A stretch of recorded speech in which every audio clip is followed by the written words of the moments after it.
আজকে আমি সুজি দিয়ে মজাদার একটা পিঠা রেসিপি আপনাদের সাথে শেয়ার করব। এই পিঠাটা হয়তো অনেকেই খেয়েছেন, আবার কেউ খাননি। যারা খাননি তারা একদিন হলেও বাসায় ট্রাই করে দেখবেন। আশা করছি খুব ভালো লাগবে।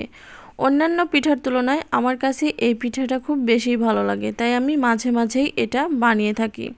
তো ভাবলাম আজকে আপনাদের সাথেও শেয়ার করি। এখানে আমি 1/3 কাপ পরিমাণ চিনি নিয়ে নিয়েছি, আর চিনিটাকে এখন ক্যারামেল তৈরি করে নেব।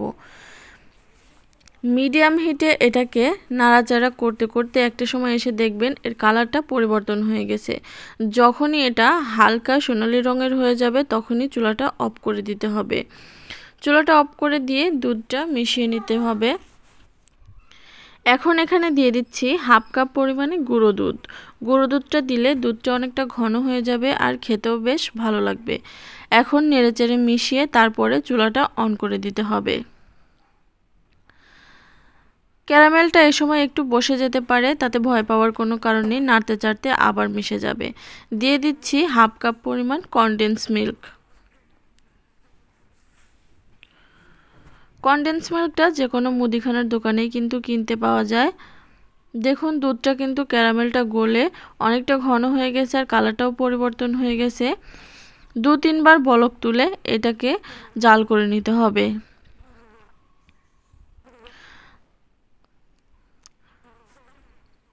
বলক ওঠার পরে এটাকে আমি 2 থেকে 3 মিনিট জাল করে নিয়েছি, আর এরই মাঝে দুধটা কিন্তু অনেকটা ঘন হয়ে গেছে।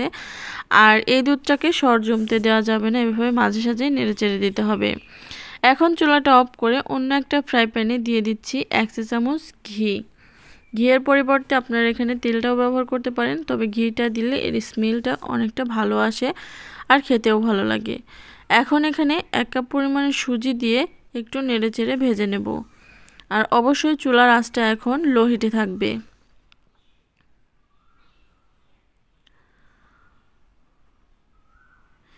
এখন এর মধ্যে দিয়ে দিচ্ছি 1 কাপ দুধ, দিয়ে দিচ্ছি 1/3 কাপ চিনি।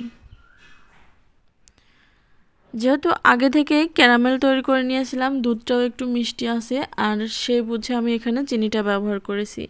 এখন নেড়েচেড়ে সুজিটাকে এভাবে রান্না করে নিতে হবে।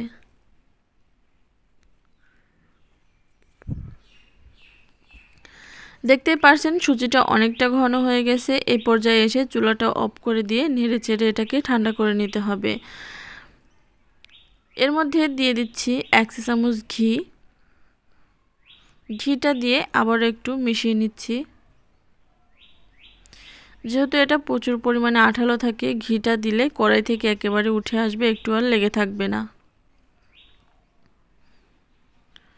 এই তো আমি একটা স্পেসে নিয়ে নিলাম, এখন এটাকে একটু মেখে নেব।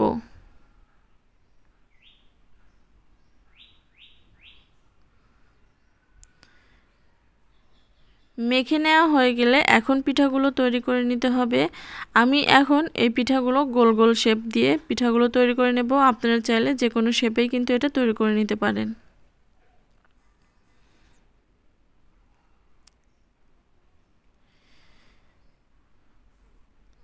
এই তো একটু চাপ দিয়ে আমি এভাবে করে নিয়েছি। সবগুলো পিঠাই আমি একই পদ্ধতিতে করে নেব। এখন এগুলোকে তেলে ভাজতে হবে। তেলটা দিয়ে মিডিয়াম টু লো হিটে রেখে এটাকে ভেজে নিতে হবে। এটা ভাজতে একদমই সময় লাগে না, তাই একেবারে মিডিয়াম টু লো হিটে রেখে এটাকে ভেজে নেবেন। হাই হিটে ভাজতে গেলে এটা সহজেই কিন্তু পুড়ে যাবে, তাই এভাবে করে ভেজে নেবেন।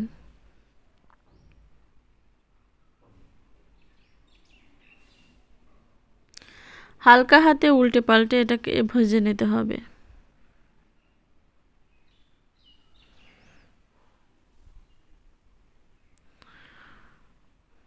ভাজতে ভাজতে একটু কালার যখন চলে আসবে তখন এটাকে তুলে নেবেন। আপনারা চাইলে কালার নাও করতে পারেন, সাদা অবস্থায় ভেজে তুলে নিতে পারেন, তবে আমি একটু কালার করে নিয়েছি দেখার সৌন্দর্যের জন্য। এখন যে দুধটা আগে থেকে রেডি করে রেখেছিলাম সেই গরম দুধের মধ্যে এটা দিয়ে দিচ্ছি। দুধটা কিন্তু এই অবস্থায় কুসুম গরম অবস্থায় আছে। যদি আপনাদের দুধটা ঠান্ডা হয়ে যায় তাহলে একটু গরম করে নেবেন। একেবারে ঠান্ডা দুধে কিন্তু এটা দেওয়া যাবে না। তো পিঠাগুলো এর মধ্যে দিয়ে একটু নেড়েচেড়ে মিশিয়ে নিচ্ছি, মানে যাতে করে সম্পূর্ণটাই ডুবে যায়। এভাবে করে ঢাকনা দিয়ে ঢেকে রেখে দিতে হবে 1 থেকে 2 ঘন্টার জন্য। যদি হাতে সময় বেশি থাকে তাহলে সারা রাত এভাবেই রেখে দিতে পারেন। ফিরে আসছি 2 ঘন্টা পরে। 2 ঘন্টার মধ্যেই কিন্তু পিঠাগুলো একদম রেডি হয়ে গেছে, আর এই শিরাটা অনেকটা টেনে নিয়েছে। আর পিঠাগুলো কতটা সুন্দরভাবে ভিজেছে সেটা তো দেখে নিশ্চয়ই বুঝতে পারছেন। ওপর থেকে কিছু বাদাম কুচি দিয়ে আমি সার্ভ করে নিয়েছি, আর এখন একটা কেটে আপনাদের সাথে শেয়ার করছি। তো সবাই ভালো থাকবেন, আল্লাহ হাফেজ।